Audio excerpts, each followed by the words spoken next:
जय श्री कृष्णा। आज मैं आपको धनतेरस की कथा सुनाने जा रही हूँ। धनतेरस के दिन सभी व्यक्ति मिलजुल कर कुबेर जी की पूजा करते हैं। तो चलिए शुरू करते हैं आज की कथा। जल्दी से वीडियो को लाइक कीजिए, कमेंट कीजिए और कमेंट में जय श्री कृष्णा जरूर लिखिएगा। कार्तिक मास की कृष्ण पक्ष की त्रयोदशी धन त्रयोदशी के रूप में मनाई जाती है। यह दीपावली के आने की शुभ सूचना होती है।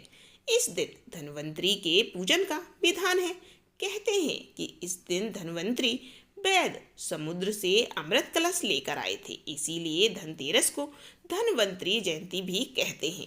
इस दिन पर पुराने बर्तनों के बदले नए बर्तन खरीदते हैं। इस दिन चांदी के बर्तन खरीदना अत्यधिक शुभ माना जाता है। इस दिन वैदिक देवता यमराज का भी पूजन किया जाता है। यम के लिए आटे का दीपक बनाकर घर के द्वार पर रखा जाता है। रात को स्त्रियां दीपक में तेल डालकर 4 बत्तियां जलाती हैं। जल, रोली, चावल, गुड़ और फूल आदि नैवेद्य सहित दीपक जलाकर यम का पूजन करती हैं। तो चलिए अब शुरू करते हैं कुबेर महाराज की कथा। एक बार भगवान विष्णु लक्ष्मी सहित पृथ्वी पर घूमने आए। कुछ देर बाद भगवान लक्ष्मी जी से बोले, मैं दक्षिण दिशा की ओर जा रहा हूँ, तुम वहीं ठहरो। परंतु लक्ष्मी जी विष्णु जी के पीछे चल दी। कुछ दूर चलने पर ईख का खेत मिला। लक्ष्मी जी एक गन्ना तोड़कर चूसने लगी। भगवान लौटे तो उन्होंने लक्ष्मी जी को गन्ना चूसते हुए पाया। इस पर क्रोधित होकर उन्होंने श्राप दे दिया कि तुम जिस किसान का यह खेत है उसके यहाँ पर 12 वर्ष तक उसकी सेवा करो। भगवान विष्णु क्षीर सागर लौट आए तथा लक्ष्मी जी किसान के यहाँ रहकर उसे धन धान्य से पूर्ण कर दिया। 12 वर्ष पश्चात लक्ष्मी जी भगवान विष्णु के पास जाने के लिए तैयार हो गई, परंतु किसान ने उन्हें जाने नहीं दिया। भगवान लक्ष्मी जी को बुलाने आए, परंतु किसान ने उन्हें रोक लिया। तब भगवान विष्णु बोले, तुम परिवार सहित गंगा स्नान करने जाओ और इन कौड़ियों को भी गंगा जल में छोड़ देना, तब तक मैं यहीं रहूंगा। किसान ने ऐसा ही किया।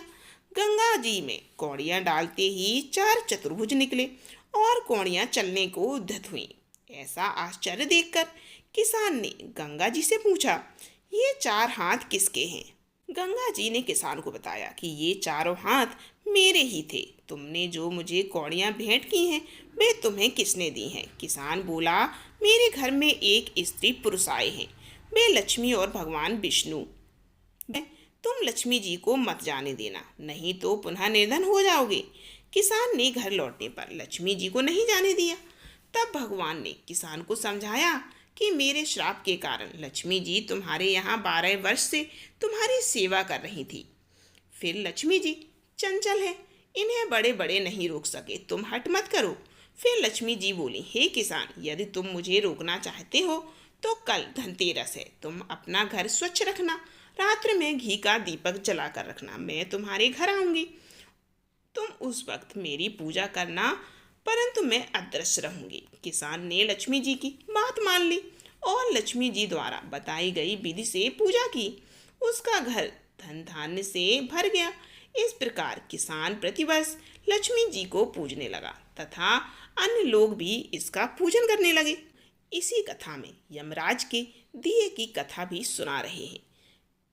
एक बार यमदूतों ने यमराज को बताया कि महाराज, अकाल मृत्यु से हमारे मन भी पसीज जाते हैं। यमराज ने द्रवित होकर कहा, क्या किया जाए? विधि के विधान की मर्यादा हेतु हमें ऐसा अप्रिय कार्य करना ही पड़ता है।